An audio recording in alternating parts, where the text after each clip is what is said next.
All right, welcome back to another episode of Mr. King KMK.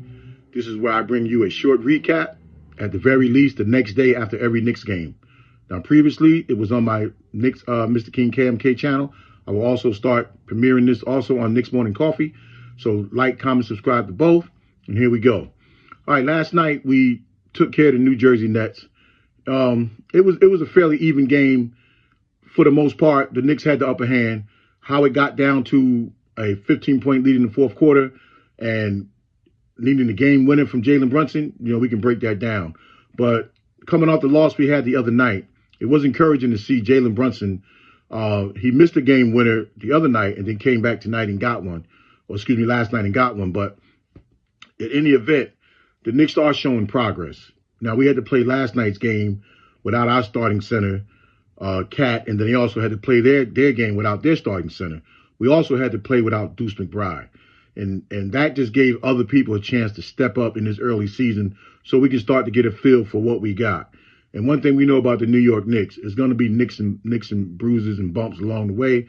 And then guys always told, stay ready and be ready at all times because you just never know when Tibbs is going to call your number. Now, to watch our backup centers get all that playing time, that was encouraging to me. Sims had, 7 rebounds, 4 points. You want more, but I can live with that because he's active. Porty came in and did a very nice job as a backup, and you would kind of like to see him get more minutes, not just because of injury, but we also know Tibbs, it's a numbers game. The past 2 games, he did play 9 guys after previously just going with 7. That's not going to work for us. Guys just going to get banged up just from playing too many minutes. But you look at our overall performance last night, we handled the Nets for the most part. I think what we got to do, we still vulnerable to the closeout. And as long as they can swing and hit the man in the corner and get all these threes on us, we're going to have a problem. And we got to figure that out. Now, we also know that Tibbs' MO on defense is, every man with a foot in the paint. And it's just making it harder for guys to get back because they are trying to help. And once you even look in the direction of help, the ball is swinging past you, and then they're getting wide open threes. And it always seems to be one guy on the other team who's not the star to light us up. And last night it was Thomas. And I think he blew us up for like 40 plus.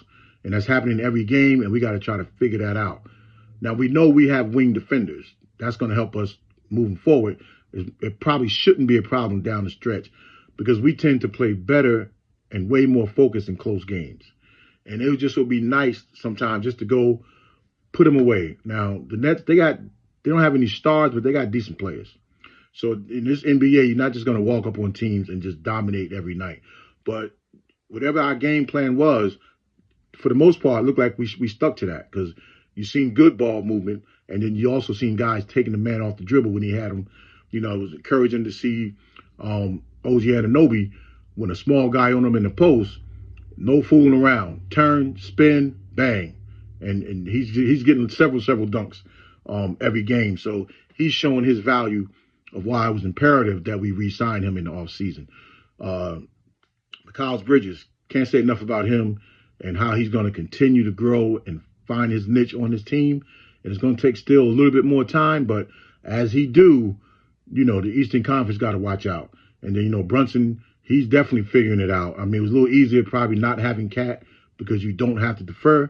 But once Brunson and Cat get totally on the same page, and that's going to have to really come from Brunson. We knew what we brought Cat in here to do, and then Brunson have to figure out how they work it in there together. And then when you start bringing in Miles Bridges, OG can fit in. He already know, I picked my spots. But Miles Bridges, to me, got to be that third guy that we weave in there and then have a nucleus of center, forward, and guard that makes it just very difficult for other teams to stop. But I also see where Tibbs' emphasis was put on defense last night because you see guys a little bit more locked in early. We've been having a tendency to just come out, playing laid back. That's not our style. We can't win that way. We got to have a purpose for the full 48 minutes that we on the floor. And when we do that, that's when teams start seeing what the New York Knicks is all about. Now, as far as an identity, I think we're still working on it. I think the way we left last season, it looked like we was going to come back to that. But when you make wholesale changes the way we do, 2 major changes, it just takes time to gel. And I think too, once, especially Precious, then we can get a feel. I don't know why he's out so long, but when Precious come back and he get a lot of those minutes with Cat, and now guys can, the perimeter, they can even guard a little harder because you got more muscle back there. Not that Josh Hart, he's doing what he got to do. You know, he's a great rebounder for us, but we need big bodies. We're getting pushed around down there, especially when teams are going with two-headed monsters. We just got to get a little bit bigger, and not necessarily mean more scoring, because we got four guys. Even if you started Sims, we got four guys that capable of going off at any given time. So we don't necessarily have to have five scores. What we have to have is five guys in sync defensively. So I'm looking to see how we evolve, the next coming weeks. And I'm looking at somewhere around mid-December to start seeing that gel really, really start to come together. That when we step on the court, especially at home, that you can pretty much pencil in a W. And I want to see us get back to that. But again, it takes time. Now, last night's game also was one of those in-season tournament games for us. And now we 2-0 in that, but we also know it just doesn't go by wins. It goes by margin of victory. And that was a slim victory last night.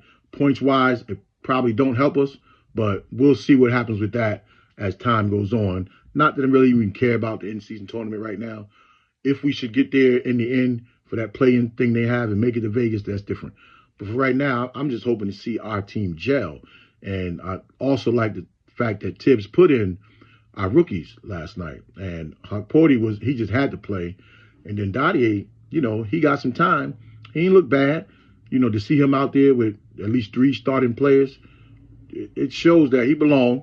And he only going to get better himself. And his confidence is only going to grow. And anytime you can have outside shooting and young legs, you can't never argue with that. So, kudos to Tibbs for even tapping him to get him some minutes. Now, I also know that Matt Ryan also was out for injury, had a DNP last night. So, guys going to get their time. It's not going to be every day for them young boys, but they're going to get time. I also was encouraged with Campaign. I mean, he's a veteran. He don't, and first of all, I like the fact that he ain't even trying to wait to pick a spot. You dare back off me if you want to. I'm pulling it. And his percentage is pretty good for us since we got him. And we'll need that more when playoff time comes, more so than we do right now. But he's a luxury to have on our team. Anytime we can have a veteran point guard that can come in and you don't lose anything when he do. Because he can score, he can defend a little bit, but he's always up in somebody's face. And then offensively, he's never not around the ball. So he knows how to play basketball. And he kind of fit that Knick grind that we want to steal in all of our players, especially when they get here. So when, Cat get back, Precious, Lord knows, Mitch, but that's a whole nother story for another day. But we showing that we're improving. Knicks are improving. And we had to stay with them upper echelon teams because finally we're one of them. Never in years have we really been considered a contender, and we are. And we are contenders only going to get better. We consider one of the top four, but that second four, Cleveland and Miami and Indiana, we can't take none of them for granted.